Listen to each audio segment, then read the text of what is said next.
ವ್ಯಕ್ತಪಡಿಸಿದ್ದಾರೆ. ಈ ಮುಖಾಂತರ ನಾವು ಎಲ್ಲ ಮಹಿಳೆಯರು ರಾಜ್ಯಾದ್ಯಂತ ಪ್ರತಿಭಟನೆಯನ್ನ ಮಾಡ್ತಾ ಇದ್ದೇವೆ.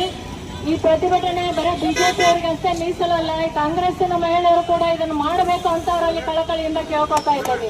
ಮಹಿಳೆಯರು ಇಡೀ ಒಂದು ಭಾರತ ದೇಶದಲ್ಲಿ ಎಲ್ಲ ಮಹಿಳೆಯರಿಗೂ ಅಷ್ಟೇ ಅಲ್ಲ, ಎಲ್ಲ ಮಹಿಳೆಯರಿಗೂ ಬೇಕಾದ್ರೂ ಕೂಡ ಕಾಂಗ್ರೆಸ್ಸಿನ ಮಹಿಳಾ ಕಾರ್ಯಕರ್ತರು ಸುಮ್ಮನೆ ಇರುವುದು ಅಪಹಾಸ್ಯದ ಒಂದು ಮಿತಿ ಅಂತ ಹೇಳಕ್ ಇಚ್ಛೆ ಪಡ್ತೇನೆ.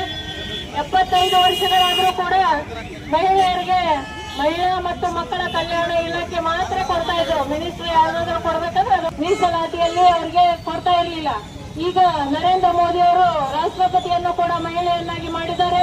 ಅದೇ ರೀತಿ ನಮ್ಮ ನಿರ್ಮಲಾ ಸೀತಾರಾಮನ್ ಅವರನ್ನ ಕ್ಯಾಬಿನೆಟ್ ಮಿನಿಸ್ಟರ್ ಮಾಡಿದ್ದಾರೆ. ಅದೇ ರೀತಿ ಶೋಭಾ ಕರಂದ್ಲಾಜೆ ಅವರಿಗೆ ಉನ್ನತವಾದ ಹುದ್ದೆಯನ್ನು ಕೊಟ್ಟು ಮಹಿಳೆಯರು ಎಲ್ಲದರಲ್ಲಿಯೂ ಸಬಲರು ಅಂತ ಹೇಳುವ ಮುಖಾಂತರ ಮಹಿಳಾ ಮೀಸಲಾತಿಯನ್ನು ತರಲು ಬಹಳ ಶ್ರಮಪಟ್ಟು ಈ ಒಂದು ಇದನ್ನ ಮಾಡಿದ್ರು. ಆದ್ರೆ ಕಾಂಗ್ರೆಸ್ನವರು ಅದನ್ನು ವಿರೋಧಿಸಿ ಮಹಿಳಾ ವಿರೋಧಿ ಅಂತ ಇಡೀ ಜಗತ್ತಿಗೆ ಅವರು ಸಾಧಿಸಿ ತೋರಿಸಿದ್ರು ಅಂತ ಈ ಮುಖಾಂತರ ಹೇಳಕ್ ಇಷ್ಟಪಡ್ತೇನೆ. ಅದೇ ರೀತಿ ಮೀಸಲಾತಿಯನ್ನು ನಮ್ಮ ನರೇಂದ್ರ ಮೋದಿ ಅವರು ಯಾವುದೇ ಮುಖಾಂತರ ಅವರು ತಂದೆ ತರ್ತಾರೆ ಅಂತ ಮಹಿಳೆಯರಿಗೆ ಎಲ್ಲ ನಮ್ಮೆಲ್ಲ ಮಹಿಳಾ ಮುಖಂಡರಿಗೆ ವಿಶ್ವಾಸ ಇದೆ. ಈ ಮುಖಾಂತರ ಅವ್ರಿಗೂ ಕೇಳ್ಕೊತಾ ಇದ್ದೇವೆ. ದೇಶಾದ್ಯಂತ 33% ಮಹಿಳೆಯರಿಗೆ ಮೀಸಲಾತಿ ಬಂದೇ ಬರುತ್ತೆ ಅಂತ ನಮಗೆ ವಿಶ್ವಾಸ ಇದೆ ಅಂತ ಹೇಳ್ತಾ ನನಗೆ ಅವಕಾಶ ಕೊಟ್ಟಂತ ಎಲ್ಲರಿಗೂ ನಮಸ್ಕಾರವನ್ನು ಮಾಡ್ಕೊಂಡು 2 ಮಾತುಗಳನ್ನು ಮುಗಿಸ್ತಾ ಇದ್ದೇನೆ.